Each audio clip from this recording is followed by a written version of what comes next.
এতিয়াই কোনো মানুহক ড্ৰাইভিং লাইনত আহিবলৈ মই কেতিয়াও নকওঁ বৰ কষ্টকৰ লাইন আৰু কোনো ভৱিষ্যত নথকা লাইন কিন্তু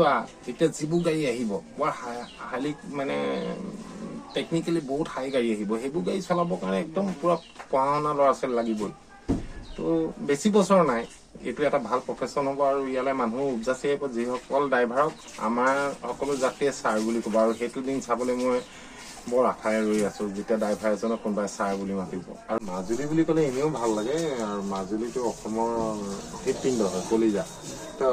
বহুত দিনৰ আগতে একচুৱেলি বিহুৰ সময়ৰ পৰা অহা কথা আছিলে মাজুলীলৈ কিন্তু মিলাব পৰা নাছিলো ইটো সিটো কামত ৰূপালীও চলাই আছিলো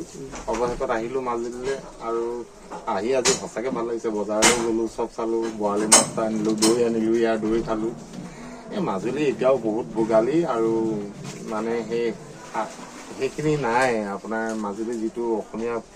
মানে যিটো বিৰল পৰিৱেশ সেই পৰিৱেশটো এতিয়াও আছে যিবোৰ আমি সৰুতে আইতাহঁতৰ ঘৰত পাইছিলো শিৱসাগৰত মানুহবোৰ মৰম চেনেহ মাজুলী সদায় বহুত বেছি আৰু বহুত মানুহ ইয়াত আছে মোৰ চিনাকি মোৰ লগত মানে সম্পৰ্ক থকা মেছেজ কৰি থকা মোলৈ ফোন কৰি থকা তেওঁলোককো লগ পাইছো আৰু বহুত আহিব এতিয়া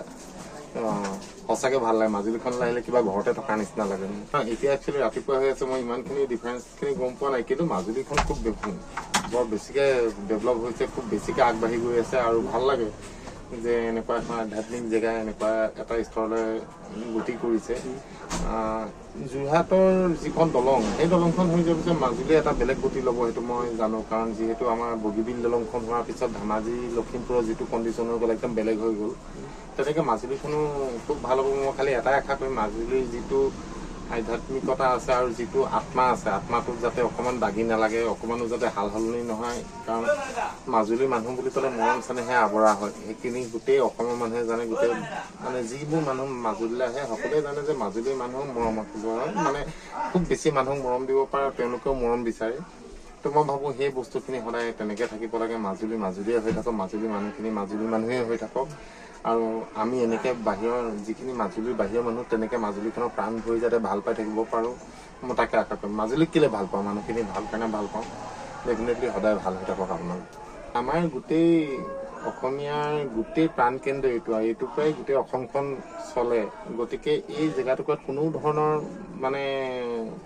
অৰাজকতাটো কেতিয়াও কোনো অসমবাসীয়ে নিবিচাৰে অসমবাসী হিচাপে ময়ো নিবিচাৰোঁ যে মাজুলীত ক'ৰবাত এটা দাগি পৰক মাজুলীত ক'ৰবাত এটা খুঁত আহক আমি সকলোৱে মাজুলীক বিৰাট ভাল পাওঁ ইয়াত নাথাকিলেও মাজুলীখন আমাৰ হিয়াৰ আমুঠো হয় তো মাজুলীখনৰ ভাল হওক মাজুলীখনৰ মানুহখিনি ভাল হওক তাকে কামনা কৰিব আৰু মানুহখিনি সেই আগৰ নিচিনাই মৰমীয়াল হৈ থাকক সদায় দলংখন হোৱাৰ পিছতো আপোনালোক মৰমীয়াল হৈ থাকিব আৰু মৰমেহে সকলোকে আকৰ্ষিত কৰে সেইটো মই জানো নাই সেইটোতো হয় চাওক এতিয়া ফেৰী যিটো যাত্ৰা সেইটো সঁচাকৈ অলপ ৰোমান্টিক হয় ভাল লাগে কিন্তু সময়ৰ লগে লগে পৰিৱৰ্তন হ'বই লাগিব আপুনি যদি পৰিৱৰ্তন নহয় তেনেহ'লে উন্নতি কেনেকৈ হ'ব দলংখন খুবেই জৰুৰী কিয়নো যেতিয়া বেমাৰ আজাৰ হয় যিসকল ভুক্তভোগী মাজুলীবাসী মানুহে পাইছে তেওঁলোকেহে জানে যে এখন ফেৰী ৰাতি পাৰ হ'বলৈ কেনেকুৱা কষ্ট হ'ব পাৰে বা কিবা এটা ইমাৰ্জেঞ্চিত যোৰহাট ডিব্ৰুগড় যদি যাবলগীয়া হয় কি কণ্ডিশ্যন হ'ব পাৰে ইয়াত থকা মানুহখিনি বুজি পায় দলংখনৰ প্ৰয়োজনীয়তা খুবেই বেছি দলংখন হ'লে মাজুলীখন চাৰিওফালৰ পৰা খুব উন্নতিৰ পথত আগবাঢ়িব কিন্তু মই এটা কথা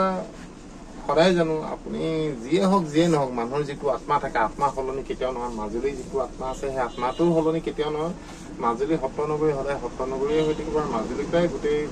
অসমখন চলি থাকিব মই সেইটো জানো অসমখন চলি থাকিব মানে অসমৰ কলা সংস্কৃতি অসমৰ উশাহ নিশাহ চব মাজুলীৰ পৰাই আৰম্ভ হয় তো মই সদায় এটাই আশা কৰিম মাজুলীখন সদায় ভাল হওক মাজুলীখন উন্নতি আটাইতকৈ ওপৰলৈ যাওক আৰু মাজুলীবাসীয়ে সকলো সুবিধা লাভ কৰক যিবোৰ আমি তিনিচুকীয়াত পাওঁ যিবোৰ যোৰহাটত পাওঁ এওঁলোকে কিয় পাব নালাগে দলংখন হ'লে সেইবোৰ বৰ সহজলভ্য হ'ব হওক তেনেকুৱা হওক চবৰে ভাল হওক তেওঁলোকে বহুত বঞ্চিত হৈ আছিলে বহুত দিনৰ আগতেই সেইখন দলং কৰিব লাগিছিল কিন্তু বহুত দেৰি কৰিলে দলং কৰোঁতে কিন্তু এতিয়া যি হ'বলৈ গৈ আছে খুব ভাল হ'বলৈ গৈ আছে মাজুলীখনৰ ভাল হওক তাকে ভাবিছোঁ না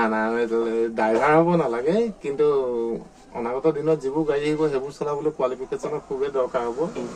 এইটো প্ৰফেশ্যন হিচাপে ল'ব পাৰি যদি সেইটো লেভেলত গুচি যায় কিন্তু এতিয়া আমি যিটো কণ্ডিশ্যনত জীয়াই আছোঁ এইটো কণ্ডিশ্যনত মই কাকো নকওঁ আপোনালোকে ড্ৰাইভাৰ তোমালোকে ড্ৰাইভাৰ হোৱা তোমালোকে আহা ইয়াত তেনেকুৱা একো নাপাবা কিন্তু যেতিয়া এইটো এটা ছিষ্টেমৰ মাধ্যমেদি এটা হ'ব মানে তুমি এটা পৰীক্ষা দিব লাগিব, পৰীক্ষাত পাছ কৰাৰ পিছত বা তোমাৰ ইমানটো কোৱালিফিকেশ্যন থাকিলে তুমি এখন গাড়ী ড্ৰাইভাৰ হ'ব পাৰিবা। তাৰপিছত ড্ৰাইভিং লাইনটো খুব ভাল লাইন আৰু মজা লাগে, ইয়াত জীয়াই থাকি ভাল লাগে, ফূৰ্তি কৰি ভাল লাগে। এতিয়া আমি মাছ ভাত বনাই খাই বৈ আমি হোৱা ধান্দা কৰি আছো, কেতিয়া ভাত হ'ব, কেতিয়া খাম, কেতিয়া শুম। আৰু পৃথিৱীৰ সকলো মানুহে এই সময়ত অফিচ, ঘৰ, কাছাৰী, স্কুল, কলেজ কৰি আছে। আমাৰ লাইফটো একদম সম্পূৰ্ণ ওলোটা লাইফ। এই লাইফটোও জীয়াই থাকি মজা লাগে। কিন্তু